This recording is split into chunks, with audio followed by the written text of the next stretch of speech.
Bonsoir à tous les gones, bienvenue dans ce quatrième épisode d'Info Mercato by Playgon. Comment débuter ce journal du Mercato sans parler de l'équipe de France. L'équipe de France est championne du monde 2018. Elle a réalisé un très beau match en finale en s'imposant 4-2 face à la Croatie. Un souvenir qui restera gravé dans de nombreuses têtes françaises. Nous allons tout de suite recommencer par parler de l'Olympique Lyonnais et de ses transferts. En effet, l'actualité a été très mouvementée durant ces 2 dernières semaines, à commencer par le départ de deux désormais ex-lyonnais, Sergi Darder et Nicolas Nkoulou.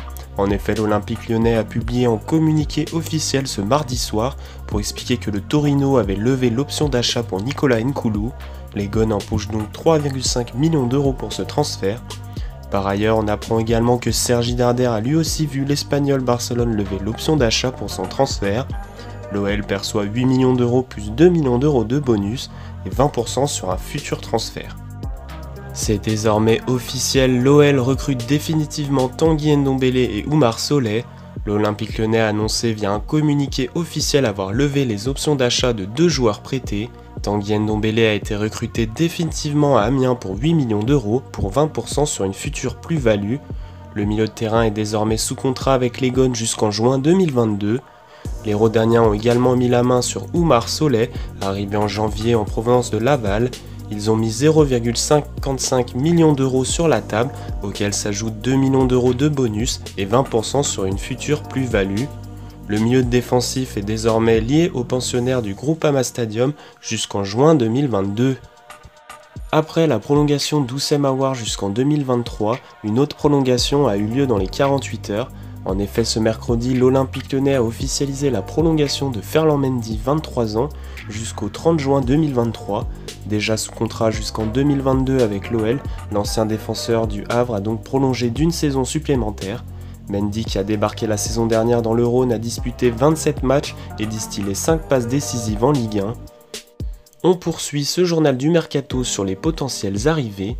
En effet, invité à évoquer le mercato de l'Olympique Lyonnais sur RMC Sport ce samedi 7 juillet, Jean-Michel Aulas a en effet dévoilé un peu plus sur les prochaines recrues qui devraient arriver dans le Rhône cet été.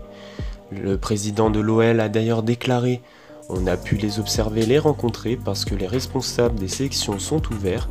On va les recruter dans les jours qui viennent et ils ne sont plus à la Coupe du Monde actuellement », a d'abord expliqué le président des Gones au sujet de 2 joueurs qui étaient au Mondial en Russie.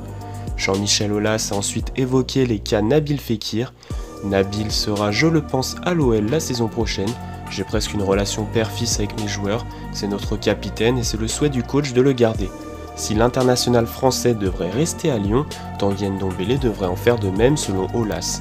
On n'a pas eu d'offre pour lui même s'il intéresse des clubs. Il sera avec nous l'année prochaine comme l'ensemble du milieu de terrain de l'année passée. On ne va pas laisser partir nos meilleurs joueurs. Le sujet semble donc clos. Publié le 9 juillet sur le site Football Mercato, l'OL aurait un œil sur le Belge Nasser Chadli. En effet, Jean-Michel Aulas, qui a voyagé en Russie pour le mondial, a repéré plusieurs joueurs. Selon France Football, Nasser Chadli, âgé de 28 ans, serait l'un d'eux.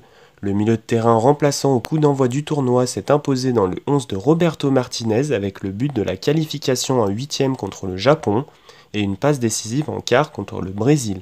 Sous contrat jusqu'en juin 2020 avec West Bromwich Albion, l'ancien de Tottenham pourrait profiter de ses performances au mondial pour s'offrir un transfert.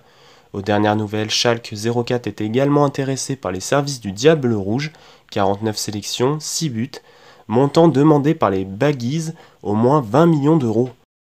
Auteur d'une excellente saison sous ses nouvelles couleurs et s'imposant comme le patron de la défense lyonnaise, Marcelo serait courtisé par de nombreux clubs. En effet, il est arrivé à Lyon l'été dernier en provenance du Beşiktaş contre un chèque de 7 millions d'euros, plus 500 000 euros de bonus. Marcelo Guedes a rapidement fait son trou dans la capitale des Gaules. Cependant, le défenseur brésilien ne pourrait ne pas s'éterniser au sein du groupe de Bruno Genesio. En mai dernier, l'AC Milan avait manifesté son intérêt. Aujourd'hui, selon les informations de Foot Mercato, c'est au tour de West Ham de venir frapper à la porte du joueur. Les Hammers, qui n'ont toujours pas ouvert les discussions avec l'OL, sont disposés à mettre 15 millions de livres, environ 18 millions d'euros pour arriver à leur fin. Reste maintenant à savoir comment les Gones réagiront. De son côté, Marcelo serait tenté par une expérience en Angleterre. On continue ce journal du Mercato par la piste Hector Herrera. Le Progrès explique que l'Olympique Lyonnais est toujours sur les traces du Mexicain du FC Porto Héctor Herrera, une piste qui semble très chère. L'Olympique Lyonnais cherche à frapper fort pour fêter son retour en Ligue des Champions cette saison. Un défenseur central et un milieu est de priorité. Et un nom revient avec insistance pour ce qui est de l'entrejeu des Gaunes, en plus de celui de Nasser Chadli. Selon le Progrès, le club rhodanien est toujours sur les traces de l'international mexicain, 70 sélections, 5 buts. Héctor Herrera est alors âgé de 28 ans. Cette piste est d'ailleurs confirmée par le quotidien sportif mexicain Record. Reste toujours très compliqué à conclure pour les pensionnaires du Groupama Stadium et pour cause, d'une part, les Lyonnais font face à la concurrence de l'AS Roma qui réalise un mercato pour l'heure plutôt impressionnant sous la houlette de leur directeur sportif espagnol Monchi.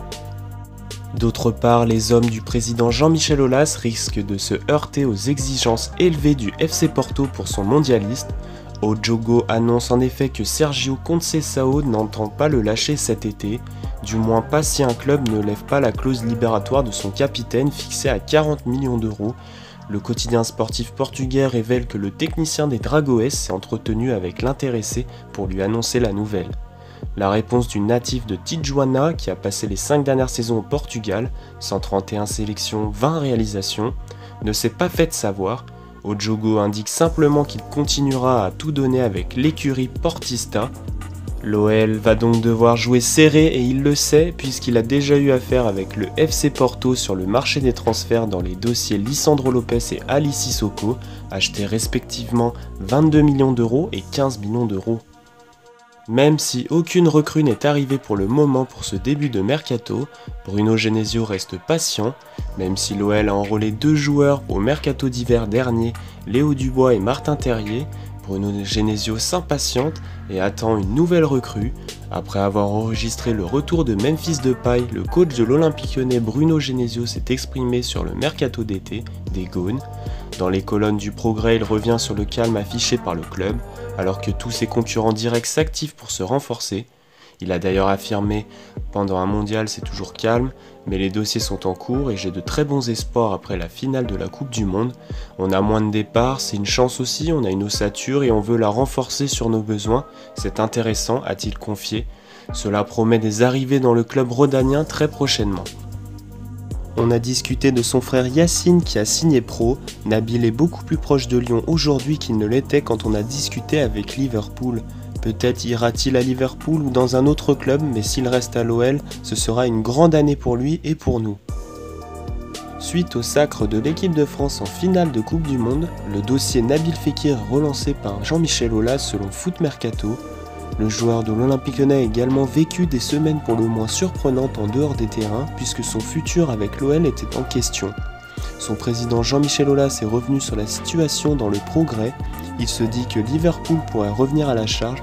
C'est ce que j'ai vu dans la presse, mais je n'en suis pas informé. Son transfert a échoué en juin, mais il n'est pas affecté. Il est concentré sur sa Coupe du Monde et a toujours le cœur à Lyon. Maintenant que la Coupe du Monde est finie, le dossier Nabil Fekir pourrait enfin avoir une finalisation. Le dirigeant des Gaunes a ensuite souligné que sa star pourrait rester une année supplémentaire dans sa formation rhodanienne, tout en ne refermant pas la porte aux prétendants du joueur. On termine ce journal du Mercato sur une nouvelle piste. L'OL serait à fond sur Milan Badelj suite à la finale de la Coupe du Monde. La Gazzetta dello Sport et le Corriere dello Sport annoncent ce lundi en chœur que l'OL s'attaque à Milan Badelj, vice-champion du monde avec la Croatie et libre de tout contrat. La Croatie est à la mode, vice-champion du monde, les hommes de Zlatko Dalic ont la cote sur le marché des transferts. Ante Rebic, 24 ans, a vu sa cote exploser. Verzalco, 26 ans, est cité aux 4 coins de l'Italie. Ivan Perisic, 29 ans, est à nouveau annoncé du côté de Manchester United. Matteo Kovacic, 24 ans, désireux de quitter le Real Madrid, est sur toutes les lèvres, tandis que selon nos informations, Duje Caleta Car, 21 ans, devrait sauf retournement de situation s'engager avec l'OM ces prochains jours. Mais ce n'est pas tout, ce qui nous intéresse le plus est le cas Milan Badelj puisqu'il est annoncé du côté de l'OL. Il est âgé de 29 ans et il est libre de tout contrat depuis la fin de son aventure à la Fiorentina où il était capitaine et a su profiter de ses 3 apparitions en Coupe du Monde, un but contre l'Islande lors de la 3e journée pour se rappeler au bon souvenir du marché. Apparemment, l'OL était déjà dessus en 2010 selon Foot Mercato. Bien décidé à réaliser un mercato XXL, les Gones qui retrouvent la Ligue des Champions cette saison auraient, selon les informations des deux quotidiens sportifs italiens, pris le pole position sur ce dossier. L'international croate, 41 sélections, 2 buts, valeur sûre de Serie A depuis 2014, est également dans le viseur de l'AC Milan. L'OL tiendrait désormais la corde pour Milan Badelj, un élément qu'il connaît sur le bout des doigts. Déjà en 2010, lorsque le natif de Zagreb réussissait ses premiers coups d'éclat au Dynamo, 25 buts en 113 matchs, les Rhodaniens étaient fortement intéressés par son profil. 8 ans après, les pensionnaires du Groupama Stadium pourraient donc finalement toucher au but. C'est la fin de ce journal du Mercato. Il était un peu long, il y avait 2 semaines à rattraper de transferts. Je vous remercie de l'avoir suivi si vous êtes resté jusqu'à la fin. Si vous voulez être au courant des prochains transferts, des officialisations, des rumeurs, je vous invite à vous abonner à la chaîne pour ne pas rater les prochains épisodes. Je vous donne rendez-vous la semaine prochaine pour un nouveau Info Mercato by Playgone comme d'habitude. N'hésitez pas à lâcher le maximum de pouces bleus pour récompenser mon travail et pour que la vidéo soit mieux répertoriée. Merci à tous.